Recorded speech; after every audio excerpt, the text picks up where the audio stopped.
Hello everyone, Sanskrit व्याकरण class में आप सभी का अभिवादन है। आज के क्लास में हम अस्य धातु का विधिलिंग लकार में रूप सीखेंगे और वाक्यों में इसका प्रयोग समझेंगे। इसके पहले के क्लास में हम अस्य धातु का लट लकार, लिट लकार, लंग लकार और लोट लकार का वाक्यों में प्रयोग सीख चुके हैं। तो चलिए शुरू करते हैं आज का क्लास। अस्य धातु अर्थात होना, जैसे तुम हो, मैं हूँ, तुम सब होगे, मैं था, ये सब अलग अलग लकार में अस धातु का प्रयोग चिन्ह है। तो आज हम विधिलिंग लकार अर्थात चाहिए, जैसे तुम्हें करना चाहिए, उसे करना चाहिए, इस तरह का वाक्य में चाहिए जब आता है तो अस धातु का प्रयोग कैसे करते हैं वो हम सीखेंगे। विधिलिंग लकार में सबसे पहले प्रथम पुरुष एक वचन, द्विवचन, बहुवचन में देखते हैं। प्रथम पुरुष का प्रयोग किस कर्ता के लिए होता है पहले वो जानना है। तो प्रथम पुरुष में सह तौ ते अगर पुल्लिंग है तो, और सा ते ताह अगर स्त्रीलिंग है तो ऐसे सर्वनाम का प्रयोग होता है। अगर नपुंसकलिंग है तो तत् ते तानि। तो प्रथम पुरुष में ये अस धातु का विधिलिंग लकार में कैसे रूप होगा? एक वचन में स्यात्, द्विवचन में स्याताम और बहुवचन में स्यु। तो स्यात् का प्रयोग कब करेंगे? जैसे प्रथम पुरुष एक वचन का कर्ता पुल्लिंग है तो सह, सह स्यात्, उसे होना चाहिए। चाहिए का यहाँ पे चिन्ह है क्योंकि विधिलिंग लकार में हम प्रयोग कर रहे हैं, उसे होना चाहिए। उन दोनों को होना चाहिए तो स्याताम, और उन सबको होना चाहिए तो स्यु। उन सबको ये हम किस तरह से प्रयोग करेंगे? स्त्रीलिंग पुल्लिंग के अनुसार। तो अगर वाक्य में है प्रथम पुरुष एक वचन का कर्ता और वो पुल्लिंग है तो उसे होना चाहिए, ऐसा है तो हमें संस्कृत में लिखना है सह स्यात्।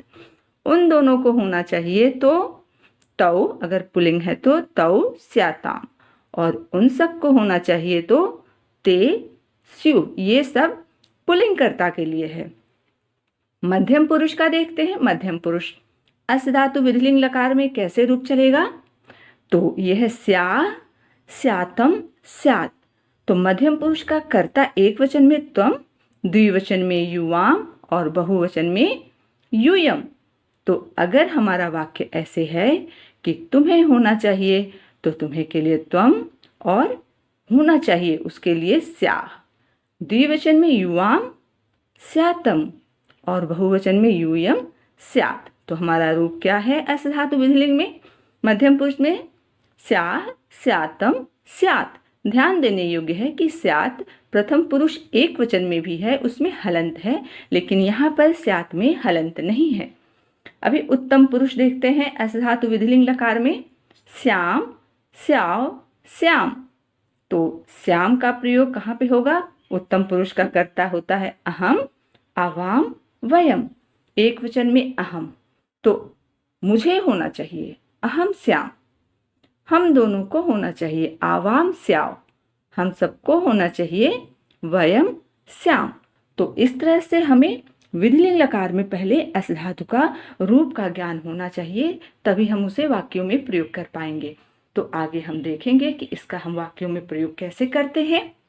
तो अभी अस धातु का विधिलिंग लकार में वाक्यों में प्रयोग सीखेंगे। अभी हमने रूप देखा कि अस धातु का रूप विधिलिंग लकार में कैसे चलता है, उसका प्रयोग कैसे करना है वो हम देखेंगे। पहला वाक्य लेते हैं, उसे होना चाहिए।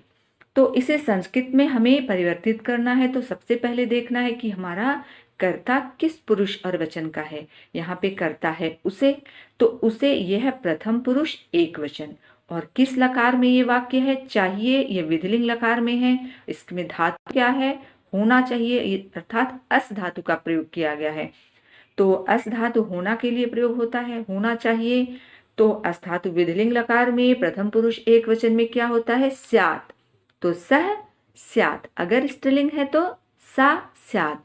तो स्त्रीलिंग और पुल्लिंग के अनुसार हम कर्ता परिवर्तित करेंगे अपना, लेकिन होना चाहिए स्यात्। ये सह के लिए भी प्रयोग होगा और सा के लिए भी प्रयोग होगा। दूसरा वाक्य है उन दो को होना चाहिए। तो इसमें हमारा कर्ता क्या है? उन दो। ये प्रथम पुरुष द्विवचन का कर्ता है। तो अगर पुल्लिंग है तो हम तौ लिखेंगे, और होना चाहिए के लिए अभी हम रूप देखे, उसमें क्या था? स्यातम, स्याताम। तो स्याताम लिखेंगे, दो के लिए अगर वो प्रथम पुरुष द्विवचन का है तो तौ स्याताम।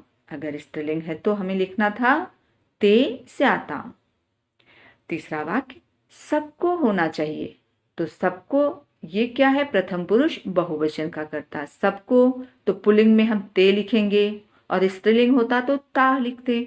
तो ते का प्रयोग करके देखते हैं यहाँ पे ते, और होना चाहिए के लिए स्यु। ये प्रथम पुरुष बहुवचन में अस धातु विधिलिंग लकार में स्यु आता है, ये प्रथम पुरुष बहुवचन में। तो हमें लिखना है ते स्यु, सबको होना चाहिए। अभी मध्यम पुरुष की बात करते हैं। तुम्हें होना चाहिए, तो तुम्हें ये हमारा जो कर्ता है ये मध्यम पुरुष एक वचन का है, तो त्वम। और होना चाहिए के लिए मध्यम पुरुष एक वचन में क्या आता है, स्याह। त्वम स्याह, तुम्हें होना चाहिए। दूसरा वाक्य, तुम दोनों को होना चाहिए। तुम दोनों को, तो ये मध्यम पुरुष का है कर्ता, द्विवचन का, तो लिखेंगे युवाम। और होना चाहिए के लिए स्यातम, युवाम स्यातम, तुम दोनों को होना चाहिए। अगला वाक्य, तुम सबको होना चाहिए। तुम सबको, ये हमारा मध्यम पुरुष बहुवचन का करता है यूयम, तुम सबको के लिए यूयम। और होना चाहिए के लिए स्यात।